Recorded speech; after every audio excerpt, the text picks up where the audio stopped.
오늘 주어진 말씀의 본문의 제목은 진리에 불평하면 구원을 잃어버립니다 라는 제목으로 하나님의 귀한 말씀을 듣는 시간을 갖도록 하겠습니다. 말씀을 들을 때 절대 눈을 감고 말씀을 듣지 마시고 다리를 꼬거나 삐딱한 자세로 앉아서 하나님의 말씀을 들으면 절대 안 됩니다. 유튜브 실시간 예배를 드리는 성도님들도 바른 자세를 앉으셔서 하나님의 이 엄중한 말씀을 듣고 하나님 앞에 말씀을 듣는 심정으로 말씀을 귀하게 들으시기를 바랍니다. 오늘날 교인들이 가장 많이 불평하는 불평 가운데 하나가 뭐냐면 하나님은 너무 하지 말라는 것이 많다, 이런 불평들을 합니다. 교회를 가면 하지 말라는 게 너무 많다. 그래서 한편으로는 정말 이래도 되나 싶을 정도로 걱정과 우려스러운 사실 중에 하나는 계명과 원칙을 강조하지 않는 교회일수록 사람들이 많이 모이고 빨리 성장합니다. 이게 안타까운 일이죠. 사실 가지고 보면 가령 예를 들어서 술을 먹거나 담배를 피워도 아무런 제재를 하지 않는 교회일수록 그 교회는 인기가 있습니다. 세상과 타협하고 적당하게 신앙생활을 해도 교회에서 아무런 제재를 가하지 않는 그런 교회일수록 사람들이 많이 모입니다. 왜냐하면 구원은 받되 신앙은 내가 원하는 대로 하고 싶다라고 하는 이 태도에 대해서 교회가 용납해주고 있기 때문에 그래요. 그래서 하나님이 하지 말라는 것이 많다, 그 교회는 하지 말라는 게 너무 많다, 이러한 이야기가 들리거나 그러한 느낌을 받게 되면 그런 교회는 세상 사람들로부터 또 이미 교회를 다니는 사람들로부터 별로 인기가 없는 교회로 전락하고 마는 것이죠. 참으로 안타까운 일입니다. 그런데 진리를 외치고 회개를 강조하고 죄를 경고하고 심판한다는 설교를 하는 목회자나 교회는 사람들에게 전혀 인기가 없을 정도이고 사람들조차도 듣기 싫다는 그러한 말을 듣고 싶지 않으니까 교회로 모여들지 않으니 교회가 빨리 성장할 일이 없죠. 근데 여러분, 우리가 진리를 원칙으로 내세우면 신앙생활을 하고 있는 이것이 우리가 마음대로 만들어 놓은 금기사항인지 아니면 하나님께서 인간의 구원과 행복을 위해서 세우신 법인지 우리가 곰곰이 판단하고 생각을 해봐야 될 문제라고 생각합니다. 분명한 것은 하나님은 우리의 구원과 참된 행복을 위해서 세워주신 기준이고 분명히 세워주신 법이라고 믿으셔야 됩니다. 그 말씀의 증거가 마태복음 7장 14절에 나오는데요, 마태복음 7장 14절을 읽어주시기를 바랍니다. 생명으로 인도하는 문은 좁고 길이 협착하여 찾는 이가 적음이니라. 자, 하나님은 우리들에게 구원과 행복을 위해서 어떤 문을 우리에게 용납하시고 허락하셨다라고 오늘 지금 말씀에 기록하고 있느냐 하면 좁고 협착한 생명의 문으로 우리들을 인도하신다라고 말씀하고 있습니다. 따라합시다. 좁고 협착한 문. 많은 사람들이 이 문이 너무 좁다라고 불평합니다.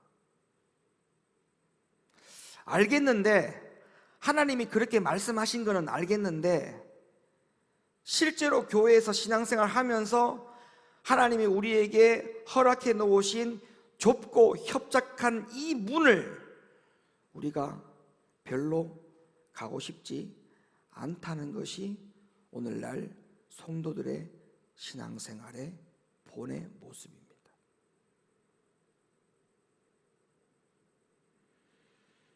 좁고 협착한 생명의 문을 좁다고만 불평할 것이 아니라 어떻게 하면 이 길을 불평하지 않고 갈 수 있을까에 대한 관심을 왜 가지지 못할까요?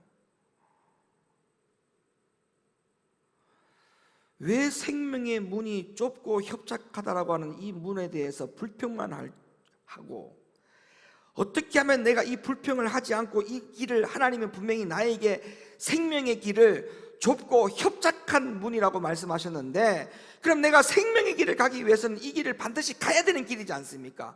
그러면 내가 불평하지 않고 이 길을 어떻게 하면 갈 수 있을까에 대한 고민을 왜 하지 못하고 그냥 단순하게 막연하게 왜 이 길을 좁고 협착한 문으로 우리를 주셨느냐라고 불평하고 있을 때냐, 이 말이에요.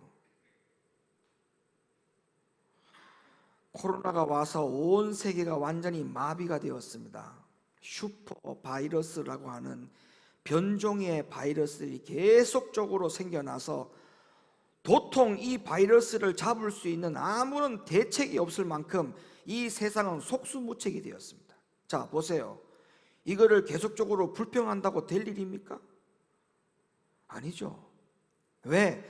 성경에서는 이미 온 세상이 아무도 해결할 수 없는 그야말로 속수무책의 온역이 온 세상을 뒤덮을 거라고 했고, 이것이 마지막 때라고 성경은 분명히 우리에게 예고하고 있지 않습니까? 그러면 하나님이 이미 우리에게 말씀하셨고 그러한 세상이 온다라고 말씀하셨다면 자꾸 이러한 부분에서 불평할 것이 아니라 어떻게 하면 믿음 신앙생활 하면서 내가 잘 견디고 이길 수 있을까? 이러한 세상보다 더 험난한 세상이 온다 할지라도 어떻게 하면 내가 믿음을 잘 보존할 수 있을까? 거기에 대해서 고민을 해야 되는 것이 우리의 신앙의 사람이 아닐까요? 믿음의 사람이 아닐까요? 하나님의 말씀을 안다라고 하는 사람들의 자세가 아닐까요? 생명의 문으로 분명히 우리에게 제시해주고 있는 그 문은 좁고 협착한 문이라고 분명히 약속했음에도 불구하고 그 길을 가려 하지 않는다면 그 사람은 말씀을 믿는 사람이 아닙니다. 교회를 다니는 사람이지 말씀을 믿는 사람이 아니에요. 사랑하는 성도 여러분, 오늘 이 실시간 예배를 드리는 온라인 성도 여러분, 분명히 명심하시길 바랍니다. 교회를 다니는 사람 되지 말고 말씀을 믿는 사람들이 되시기를 예수님의 이름으로 간절히 축원합니다. 사도 요한은 이 좁은 길을 불평 없이 걸어갈 수 있는 비결에 대해서 분명히 성경에서 제시해주고 있어요. 자, 그럼 사도 요한은 이 좁은 길을 불평 없이 걸어갈 수 있는 비결이 무엇인지 대하여 말씀했는지를 한번 확인해 봅니다. 요한 1서 5장 3절 말씀. 하나님을 사랑하는 것은 이것이니 우리가 그의 계명들을 지키는 것이라. 비결이 뭐죠? 그렇습니다. 하나님을 사랑하면 불평하지 않고 말씀과 계명을 지킬 수 있다는 그런 뜻이죠. 협착하고 좁고 그 길을 우리에게 생명의 길을 주었다, 좁고 협착한 길을 주었다라고 하는 것에 대해서 불평하는 것은 다른 말로 말하면 하나님을 사랑하는 마음이 없다는 거예요. 하나님을 사랑하는 마음이 있으면 어떻게 되는 거예요?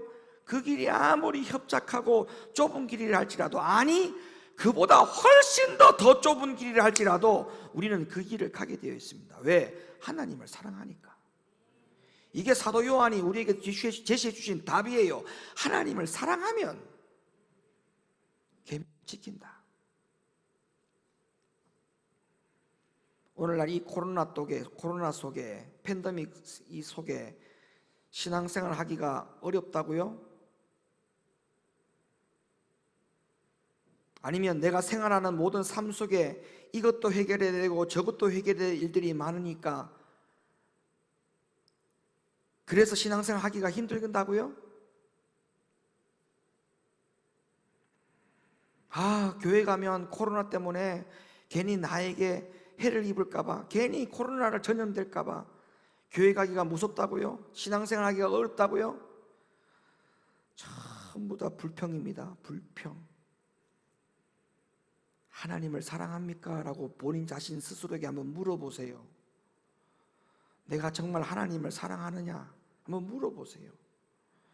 왜 이 하나님을 사랑하느냐라고 하는 이 질문이 왜 중요한 질문인가를 제가 지금부터 말씀을 드릴 테니까 한번 잘 들어보시기를 바랍니다.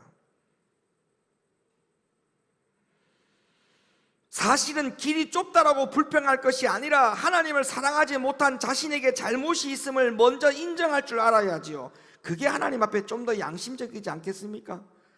하나님을 좀 더 사랑하지 못해서 불평하고 있다는 생각을 하나님 앞에 양심적으로 고백해야 되지 않을까요?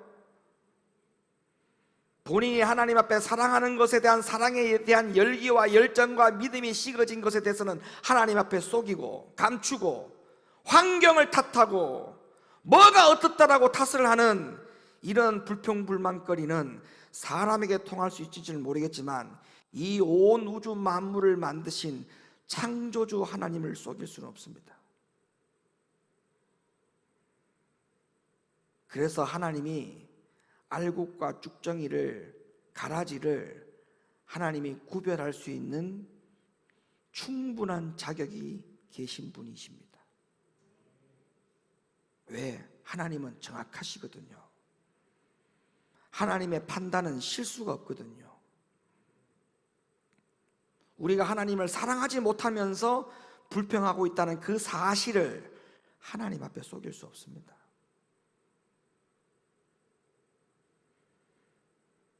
사도 요한이 답을 줬어요.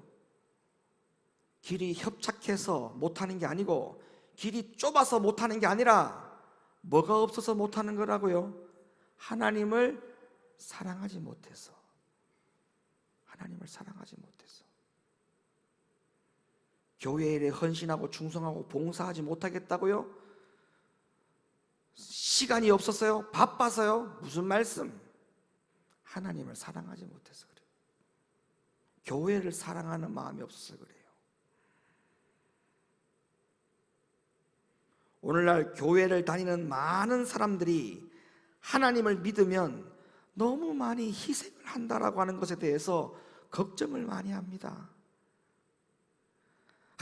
교회 다니면 내가 너무너무 손해볼 일들이 많을 것 같아서 겁이 나서 교회를 못 다니겠다라고 말을 하는데, 여러분, 교회 다니고 희생을 해보고 난 다음에 그런 말을 해도 늦지 않아요.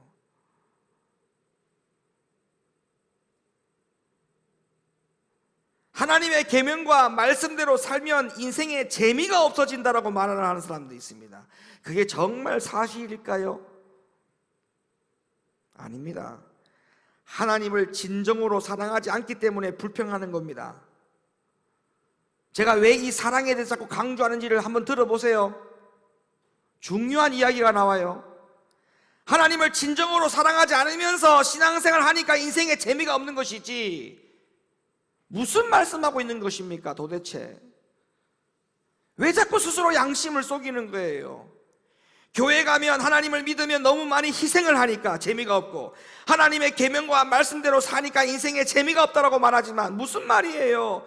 하나님을 진정으로 사랑하지 않으면서 신앙생활을 하려고 하니까 신앙생활이 힘들고 재미가 없는 거예요.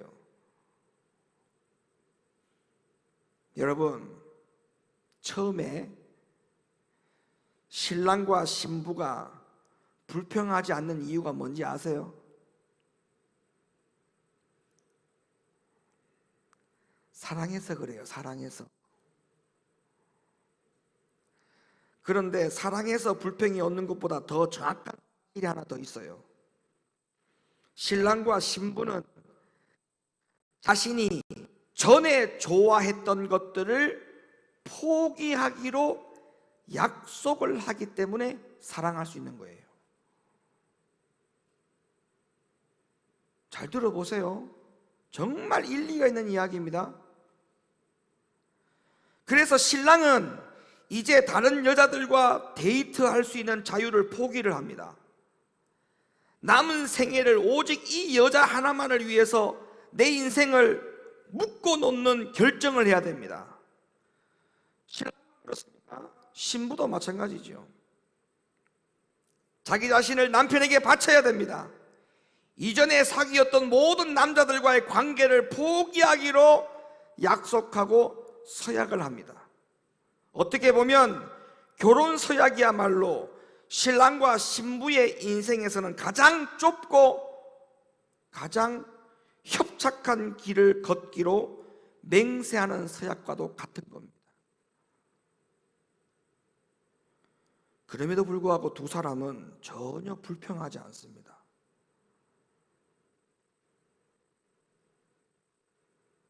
결혼하기 전에는 이 남자도 만나고 이 여자도 만나고 자유롭게 시간들을 가지고 여유롭게 어떤 일에 속박당하지 않고 살았던 그 자유가 그들 가운데 보장이 되었잖아요. 근데 결혼하기로 서약을 한 신랑과 신부는 모든 걸 다 포기해야 돼요. 그러면 결혼하기 전의 삶과 결혼 이후에 서약한 이후의 삶을 보면 이게 좁고 협착한 길이 아니고 뭡니까?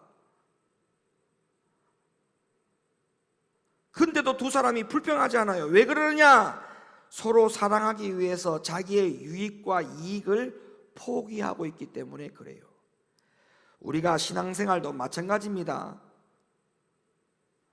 왜 하필 주님은 우리에게 길이 협착하고 좁은 길을 생명의 문으로 인도하시려고 하는지 불평하고 있다? 교회를 다니면 희생해야 될 것이 너무 많다고요? 그래서 불평하고 있다고요? 하나님을 사랑하기 위해서는 자기 자신의 유익과 이익을 포기할 줄 알아야 하는데 그것이 아직까지 안 되고 있으니까 불평스러운 것이 당연한 거지요. 당연한 거죠.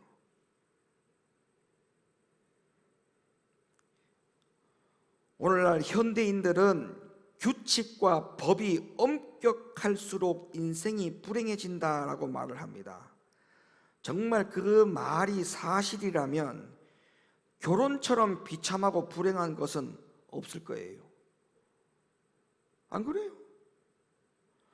그러나 아무도 결혼하는 신랑 신부를 보면서 불행한 결정을 했다라고 말하는 사람 단 한 사람도 못 봤어요.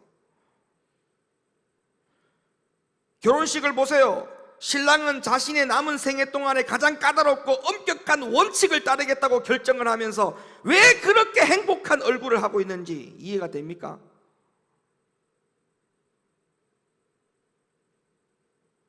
두 사람이 서로 깊이 사랑하기 때문에, 그래서 사랑하기 때문이라고 결혼식을 하지만 그 결혼과 함께 수많은 규칙과 법의 굴레 속으로 들어가야 되는데 그들은 결코 결혼식 가운데 서약을 하면서 어느 한 사람도 불평하는 사람 없어요. 여러분, 이것이 그리스도인이 하나님의 법과 계명을 바라보는 시선이 되어야 됩니다. 시선이 되어야 돼요. 아내는 남편에게 형벌을 받을까 봐 두려워서 결혼 서약을 지키는 게 아니에요. 남편을 행복하고 기쁘게 하기 위해서 결혼 서약을 지키는 것뿐입니다. 남편을 기쁘게 하기 위해서 내 인생의 전체를 바치는 것, 그것이 또한 아내의 자랑이에요. 아내의 자랑.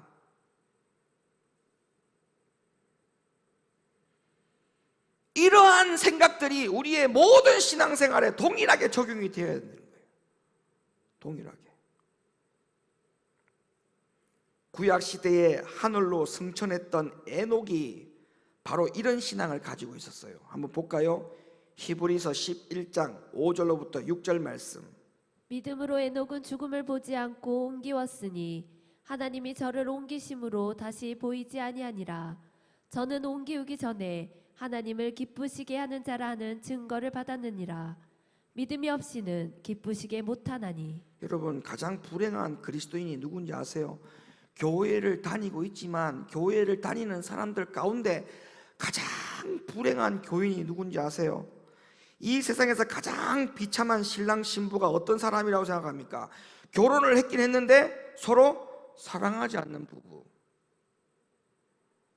가장 불행합니다. 이거는 불행이 아니라 하루하루를 사는 것이 생지옥에서 사는 것과 같아요.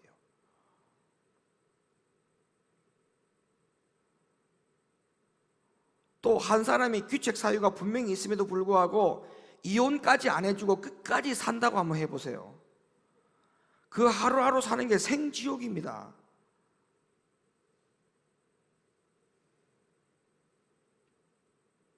사랑이 깨지는 순간 그들은 자신들이 묻고 있던 규칙과 법에 대해서 불평을 시작하게 하죠. 불평을. 보세요. 이게 차이가 뭔지 아세요? 사랑할 때는 서로 간에 굴레로 씌워졌던 그 규칙들이 다 괜찮았어요. 다 괜찮았어요. 근데 사랑이 깨어지고 나서부터는 그 규칙이, 그전에는 사랑했을 때는 아무렇지 않았던 그 규칙들이 부담이 되는 거예요. 싫어지는 거예요. 이 규칙에서 벗어나고 싶어 하는 거예요. 그럼 뭐예요? 규칙이 처음부터 잘못된 겁니까? 사랑이 식어진 게 잘못입니까? 잘 알고 계시네요. 에? 그럼 다시 말씀으로 돌아가서 주님은 우리에게 생명의 문이라고 소개해주고 인도해 주시는 그 문이 좁고 협착한 문이랍니다.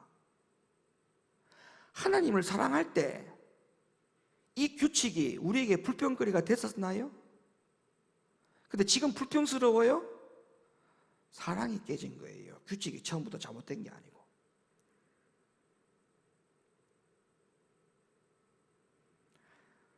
너무 전곡을 찔러서 할 말을 잃으셨나?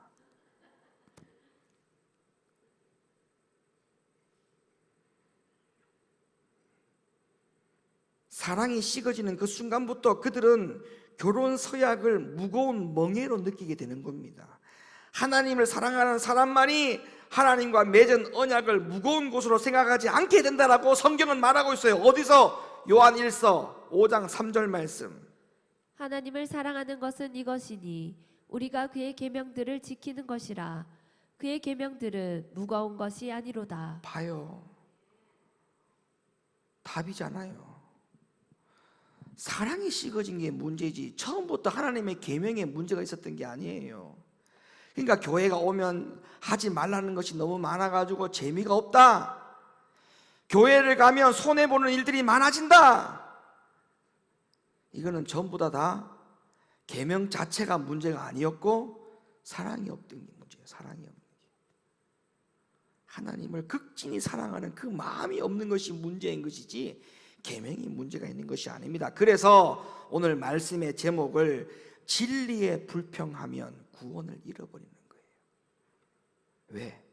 그 불평은 뭐가 없어서 자꾸 생기는 거기 때문에, 사랑이 없어져서 불평거리가 생기는 것이기 때문에 결론적으로 불평한다는 말은 하나님을 사랑하지 않고 있다는 증거거든요. 그러니까 하나님을 사랑하지 않는 마음 가운데에 불평거리가 계속적으로 끊어지지 않고 계속 연속이 되니까 그 사람이 어떻게 구원을 받습니까? 구원을 못 받죠. 그러니까 이 세상에서 가장 불행한 그리스도인이 누구냐? 가장 불행한 교인이 누구냐?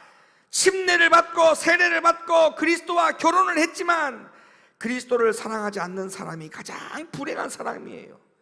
그런 사람은 예수님이 주시는 모든 계명과 진리를 무거운 멍해로만 느끼게 될 뿐입니다. 그래서 좁은 길과 계명을 강조하는 설교를 들으면 설교가 너무 삭막해, 왜 저렇게 설교에 사랑이 없지, 이런 불평을 합니다.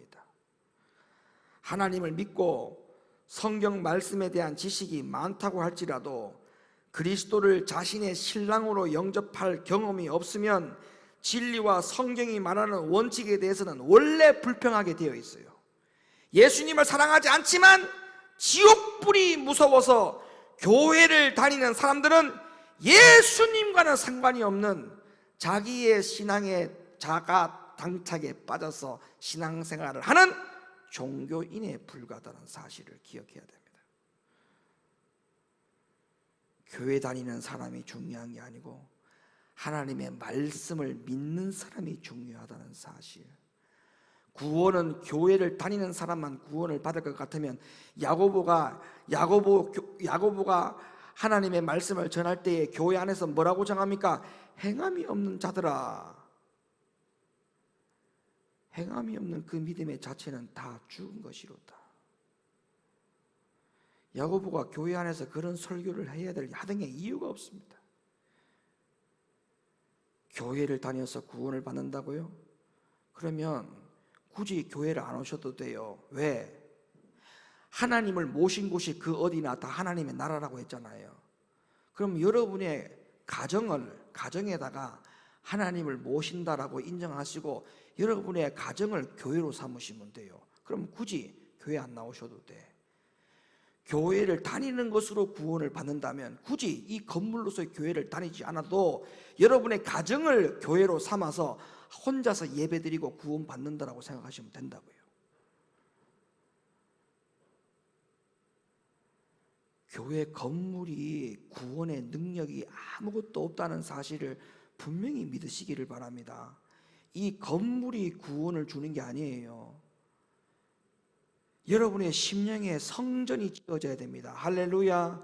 여러분이 하나님을 믿는 사람, 말씀을 믿는 사람이 돼야 구원을 받는 거예요. 다시 말하면 그 말씀과 계명은 누가 지키느냐? 아무나 지키느냐? 아니에요. 사도 요한이 하는 말이 뭐예요? 하나님을 사랑하면 하나님의 계명을 무거운 것으로 여기지 아니하고 그 계명을 지킨다라고 했기 때문에 그래요. 다시 거듭 말씀드립니다. 계명은 처음부터 잘못됐던 게 아니에요. 하나님을 사랑하는 마음이 없는 것이 문제였던 것입니다. 처음부터. 우리 사랑하는 성도 여러분, 하나님을 많이 사랑하시기를 예수님의 이름으로 축원합니다. 예수님을 많이 사랑하시기를 예수님의 이름으로 간절히 축원합니다. 많이 사랑하세요. 지금 내 옆에 사람을 가장 많이 사랑하세요. 네? 지금 내 옆에 있는 사람을 가장 많이 사랑하세요. 사랑하는 성도 여러분, 그리스도인은 이 세상에서 가장 행복한 사람이 되어야 됩니다. 거듭나지 않는 사람들 마음속에는 순종하지 않기로 결정한 계명과 거절하기로 선택한 말씀이 마음속에 쌓여서 먼지가 덮여간다는 사실을 기억해야 됩니다. 그리고 그 영혼은 결국에는 힘을 잃어서 죽어가게 된다는 사실을 기억해야 됩니다. 주님을 믿고 따르기로 결정한 사람은 결혼식장의 신랑 신부보다도 훨씬 더 행복한 사람이 되어야 됩니다. 왜냐하면 주님께서 그들을 영원한 멸망에서 영원한 생명으로 옮겨주셨기 때문에 그래요. 그리고 이 하늘과 이 땅에서 누릴 수 있는 놀라운 특권이 우리에게 주어져 있다는 사실을 알기 때문에 우리는 행복해야 됩니다. 그리고 자기 자신이 이 세상에서 가장 행복한 사람이라는 사실을 깨닫는 그 순간부터 그 사람은 행동으로 사랑을 보여줍니다. 보여주죠. 신랑이 신부를, 신부가 신랑을 사랑할 때 그 사랑하게 된다라고 하는 것을 마음으로 결정하고 난 다음에 뭘로? 행동으로 보여주죠. 행동으로. 기꺼이 사랑하는 주님을 위해, 기꺼이 사랑하는 교회를 위해서 희생을 합니다. 그리고 그 희생을 통해서 희생을 불평하는 것이 아니라 희생을 하면 할수록 오히려 기쁨이 샘솟습니다. 왜? 잘 보세요. 아내는 요리책을 뒤지고 인터넷을 검색을 하면서 맛있는 음식을 남편에게 해주려고 노력하고 희생을 한다 이 말이에요. 그러면 그 희생을 통해 가지고 남편이 맛있게 음식을 먹어주면 그 아내는 그 자기의 희생으로 말미암아 가지고 그 결과가 그렇게 났을 때에 불평하느냐? 아, 내가 왜 이렇게 희생을 했어 오늘? 내가 미쳤나 봐. 이런 아내가 없어요. 자기의 희생을 오히려 더 기뻐해요. 감사해요. 근데 사랑하는 마음이 없이 3일 전에 먹었던 김치찌개 냉장고에서 꺼내가지고 대충 데펴갖고 냄비채로 갖다 주면서 밥도 전자레인지 돌려가지고 김 하나 뜯어갖고 갖다 주고 밥 먹어 하면서 불평합니다. 하면서 저 인간은 나가서 처먹고 들어오지 왜 여들어와서 밥을 먹어달라, 이 늦은 시간에 밥 달라고 그래. 하면서부터 불평입니다. 하면서부터. 여기에 다 뭐가 빠져서 그래요? 사랑이 빠져서 그래요. 사랑이 빠져서.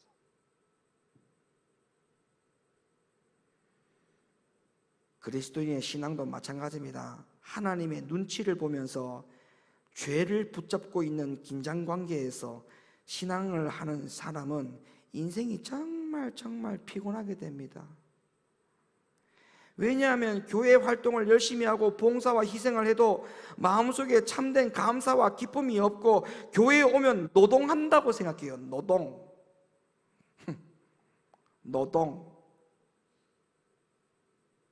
반주가 노동이야? 수연이 노동이야? 교회에서 하는 사역들이 노동이야?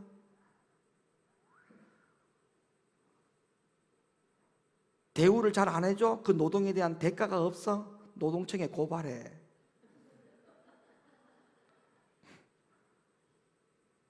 그게 노동이라고 생각하면 노동청에 고발해요.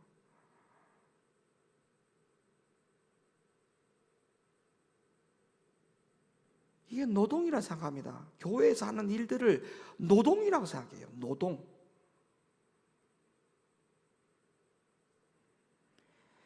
제발 하나님을 너무나 사랑해서 어떤 말씀의 진리가 오더라도 순종하고 싶어서 하나님이 기뻐하시는 모습을 보는 것이 나의 행복이라고 고백할 수 있는 그런 진짜 신앙인들이 될 수 있기를 예수님의 이름으로 간절히 축원합니다. 여러분, 사랑으로 성경을 봐야만 변화가 돼요. 아내가 남편을 기쁘게 하기 위해서 노력하는 것처럼 그리스도인들도 내가 어떻게 하면 주님을 기쁘게 할 수 있을까? 내가 어떻게 하면 그분의 뜻을 이룰 수 있을까? 그 목적을 가지고 성경을 봐야만 내 스스로가 하나님의 말씀에 이끌려서 의의 열매를 맺는 사람으로 변화되어 갑니다. 하나님도 놀랍니다. 왜? 평소에 안 하던 짓을 하면 하나님도 놀래 자빠져요. 자가요, 어제까지만 해도 불평했는데 오늘 목사님 말씀 듣고 자가 저렇게 변하네. 하나님도 놀래 자빠집니다. 근데 하나님이 놀래 자빠지는 것으로 끝나느냐? 아니에요. 그동안에 놔뒀던 축복을 부어주시는 거죠. 할렐루야. 여러분, 아내와 남편도 마찬가지예요. 평상시에 안 하던 행동을 하면 아내에게 처음에는 구박을 들어요. 죽을 때가 다 됐나? 사람이 갑자기 변하면 죽을 때가 다 됐다던데 괜찮아? 이런 말을 듣더라도 그렇게 해주면 그 다음부터 서비스가 달라져. 장로님 어때요? 서비스가 달라져.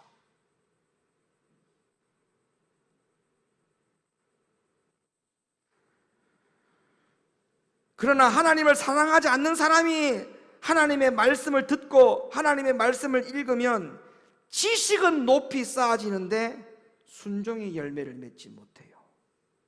이게 비극입니다. 비극. 오늘날의 교회 성도들이 이게 비극입니다. 사랑하는 마음이 없이 말씀을 듣고 말씀을 보니까 지식만 높아지는 거예요. 그래서 오히려 가르치려고 하는 자가 돼요. 목사님, 성경에 이런 말씀 있지 않습니까? 언제 성경을 그렇게 사랑했어요?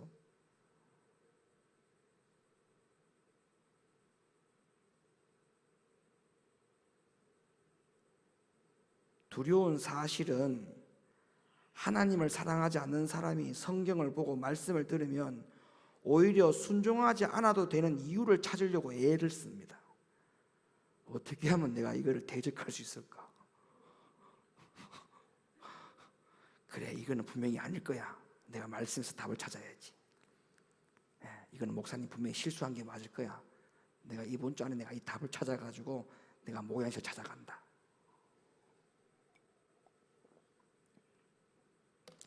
미리 기별을 주세요. 외출할 테니까.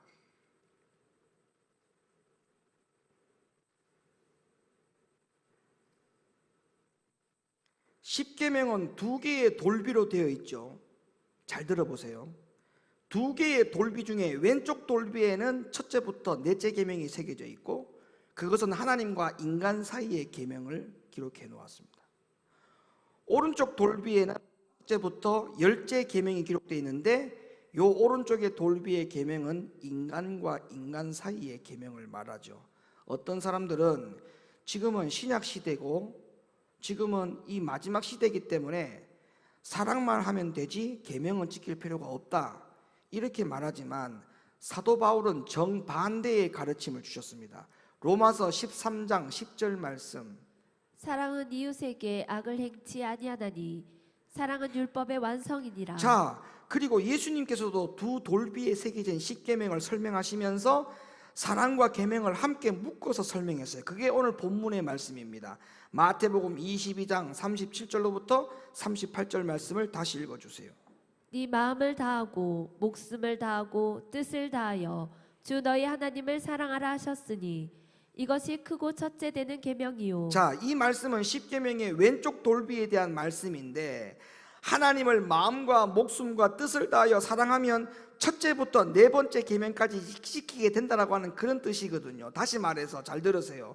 네가 하나님을 진정으로 사랑하면 나 여호와 이외에 다른 신을 섬기지 않을 것이다, 이런 뜻이겠죠. 또 네가 하나님을 진정으로 사랑하면 우상을 섬기지 않을 것이다, 이런 말이에요. 이게 또 네가 하나님을 진정으로 사랑하면 하나님의 이름을 망령되이 일컫지 않을 것이고 안식일을 기억하여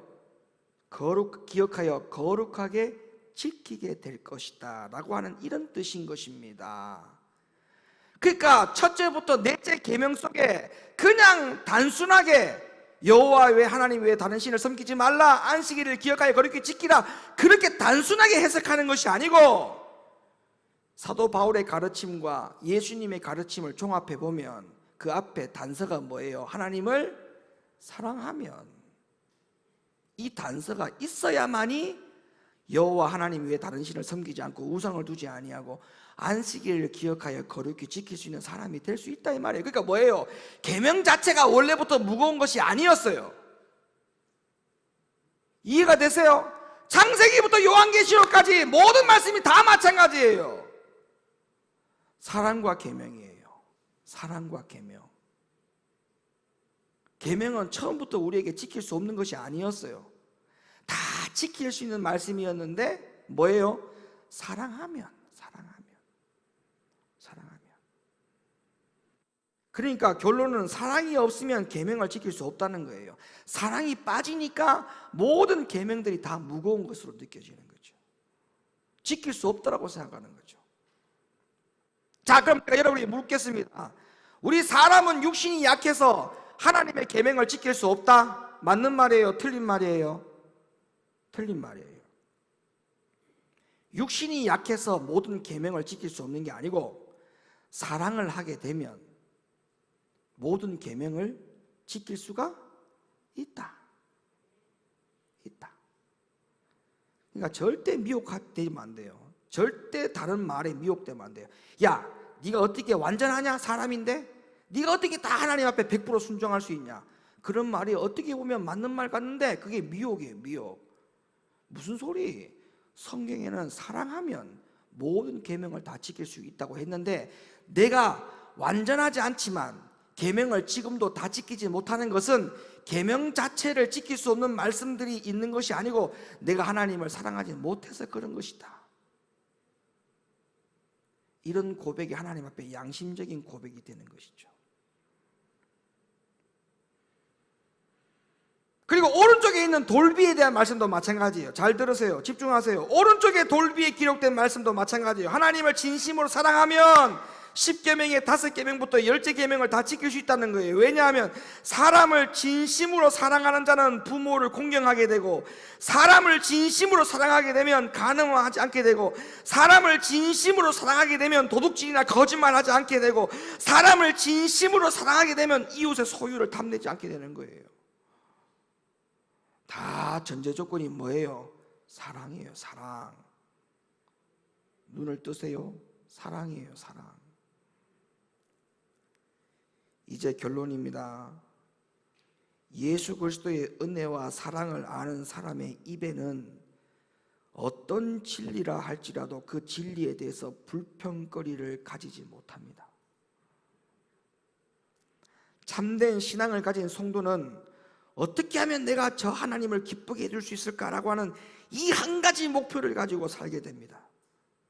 그래서 빛이 밝아질 때마다 점점 더 밝은 빛으로 나아가서 광명한 빛까지 이르게 되는 것이죠. 그러나 빛을 거절하는 사람들은 어둠 속에 머물기를 좋아하고 사단의 미혹에 걸려서 쓰러지고 넘어져도 왜 넘어졌는지에 대해서 알려고 하지를 않습니다. 듣지를 않으려고 합니다. 듣지를. 그렇게 되고 난 다음에 부목사가, 전도사가 전화를 하고 담임 목사님이 신방을 가도 들으려고 하지를 않습니다. 들으려고 하지 않아요. 자, 성경은 이렇게 말합니다. 잠언서 4장 18절과 19절 말씀을 읽어주세요. 의인의 길은 돋는 햇볕 같아서 점점 빛나서 원만한 광명에 이르거니와 악인의 길은 어둠 같아서 그가 거쳐 넘어져도 그것이 무엇인지 깨닫지 못하느니라. 한 번만 더 읽어주세요. 의인의 길은 돋는 햇볕 같아서 점점 빛나서 원만한 광명에 이르거니와 악인의 길은 어둠 같아서 그가 거쳐 넘어져도 그것이 무엇인지 깨닫지 못하느니라. 아멘. 그리스도를 향한 사랑과 감사의 정신이 온 영혼을 돕고 있는 성도에게는 성경의 진리와 원칙이 결코 굴레나 멍해가 될 수 없다는 사실을 분명히 명심하시고, 우리 사랑하는 높은교회 성도 여러분, 온라인 예배를 드리는 모든 성도 여러분, 이 말씀을 듣는 모든 성도 여러분들은 이제부터 하나님을 지극히 사랑하시는 성도들로 거듭나 살아갈 수 있기를 예수님의 이름으로 간절히 축원을 드립니다. 사랑의 농도가 짙어지고 사랑의 깊이와 넓이가 넓어지고 깊어져서 하나님의 모든 계명을 다 지킬 수 있다라고 하는 그 믿음의 확신을 가지고 살아갈 수 있는 용기를 가지시기를 예수님의 이름으로 간절히 축원을 드립니다. 기도합니다. 거룩하신 하나님 감사합니다.